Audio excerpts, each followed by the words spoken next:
Selamat malam, Ibu Yani. Perkenalkan nama saya Cindy Francisca dengan NIM 130241101.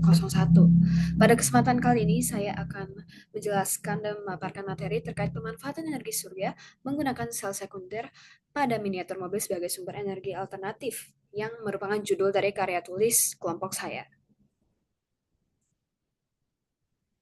Ini adalah overview sekilas, namun untuk mempersingkat waktu, lebih baik saya langsung masuk ke latar belakang. Oke, jadi latar belakang pemilihan judul kelompok kami itu ada tiga alasan. Yang pertama, karena adanya energi fosil yang tidak ramah lingkungan dan menghasilkan emisi karbon yang begitu besar, dibutuhkan energi alternatif yang lebih ramah lingkungan. Dan apa energi alternatif yang paling cocok untuk mobil listrik? Kami telah mencari tahu dan yang paling cocok adalah energi surya. Maka dari itu, energi surya ini kami manfaatkan untuk dijadikan sebagai sumber energi untuk miniatur mobil kami. Sekaligus mobil miniatur ini juga digunakan untuk pemenuhan tugas besar dari uh, proyek PRD, perancangan rekayasa desain, dengan tujuan untuk mencapai jarak 30 meter dengan beban 300 gram, sehingga kami mengikuti hal tersebut dengan menggunakan parameter jaraknya 30 meter. Nah, di sini ada rumusan masalah, tujuan, dan hipotesis. Namun di sini saya akan memaparkan rumusan masalahnya saja. Yang pertama, ada bagaimana prinsip kerja miniatur mobil. Kedua, bagaimana cara merancang dan merakit mobil yang efisien. Dan yang ketiga, seberapa besar efisiensi dari sistem konversi energi mobil kami. Oke. Jadi di sini kita langsung masuk dulu ke landasan teori. Jadi apa itu mobil listrik? Mobil listrik ini adalah kendaraan yang digerakkan oleh satu atau lebih motor listrik atau dinamo dengan sumber energi yang berasal dari penyimpanan energi listrik, misalnya baterai. Nah, di sini ada komponen utama desain kami, ada panel surya yang berfungsi untuk mengubah energi dan cahaya matahari menjadi energi listrik, ada baterai lithium, ada motor DC, dan ada dioda, kabel jumper, dan step down converter. Sebenarnya tiga komponen terakhir itu berfungsi untuk menstabilkan sistem mobil, sedangkan untuk tiga komponen utama itu ada di awal, yaitu panel surya, baterai lithium, dan motor DC. Nah, bagaimana sih penggunaannya? Di sini akan dijelaskan melalui diagram energi, di mana ada energi surya dari matahari, akan diserap oleh panel surya dan akan diubah menjadi energi listrik, dan energi listrik itu akan disimpan oleh baterai lithium, yang mana baterai lithium ini akan dikonvert oleh motor DC, energi listriknya menjadi energi mekanik, yang energi mekanik ini akan digunakan untuk menggerakkan roda dan badan mobil itu sendiri. Di sini ada alat dan bahan yang kami gunakan. Tapi secara utama tuh bahan yang komponen utama itu ada 6 bahan elektronik tadi, ditambah ada saklar juga. Nah, proses pembuatannya secara garis besar itu ada 3 tahap. Yang pertama pembuatan kerangka mobil, ada instalasi sistem penggerak, dan terakhir ada finalisasi. Namun, di sini saya akan menjelaskan secara singkat saja. Untuk pembuatan kerangka mobil itu, kami menggunakan bahan dasar triplek dan ada kerangka akrilik juga.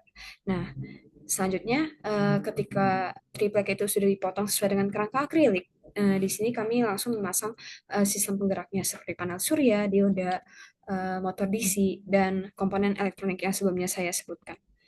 Lalu, di akhir akan ada finalisasi di mana seluruh sistem penggerak itu akan disusun sedemikian rupa, di mana sehingga distribusi bebannya akan pas berada di tengah mobil. Dan bisa dilihat di sebelah kanan itu ada hasil dari mobil miniatur yang telah kami buat.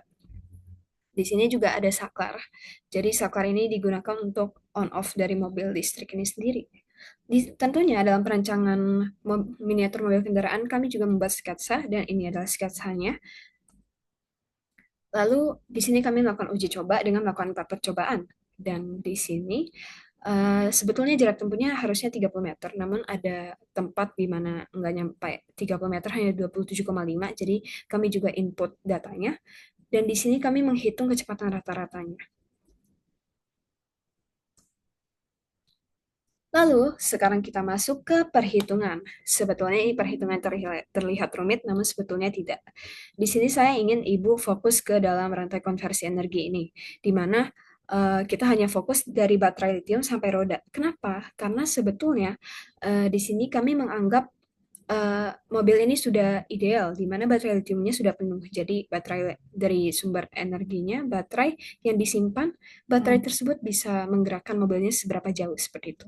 Nah, cara perhitungannya itu secara sederhana itu adalah kita menghitung kapasitas maksimum baterainya dulu. Yaitu sebesar 119.880 Joule dan ada efisiensi masing-masing komponen, lalu kita kalikan. Jadi di sini saya udah kasih datanya juga nilai efisiensi masing-masing komponennya. Dan akan didapatkan total efisiensinya sebesar 47,1%. Di sini juga ada analisis kerja, di mana ada 3 tahap analisis. Yang pertama, proses pengisian baterai yang tadi ini. Yang kedua, itu ada perhitungan output baterai. Dan yang ketiga, itu ada energi mekanik. Nah, yang paling penting sebetulnya energi mekanik, karena intinya di sini kita mendapatkan perhitungan bahwa energi maksimum yang disimpan baterai itu 119.880 Joule. Tapi untuk menggerakkan mobil sejauh 30 meter dengan membawa beban 300 gram itu hanya perlu 22,26 Joule, yang artinya energi yang dibutuhkan itu hanya 0,02%.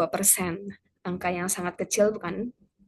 Ya, karena itu bisa dipastikan bahwa mobil ini sangat cukup dan sesuai dengan tujuan kami membuatnya, yaitu untuk mencapai jarak 30 meter dengan beban 300 gram. Maka dari itu, didapatkan kesimpulanlah dari segala analisis dan segala langkah-langkah pembuatan miniatur mobil ini, bahwa prinsip kerja miniatur mobil berbasis energi surya ini adalah dengan mengonversi energi cahaya matahari menjadi energi listrik menggunakan panel surya.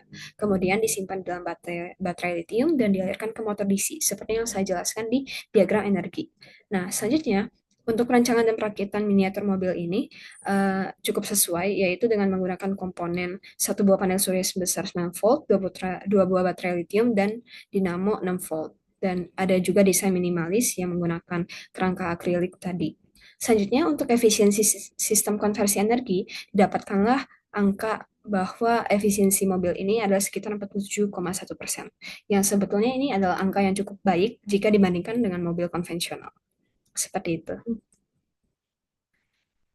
Sekian dari presentasi saya. Mohon maaf jika ada kesalahan dan saya mengucapkan terima kasih kepada Ibu Yani karena sudah mendengarkan. Terima kasih, Ibu.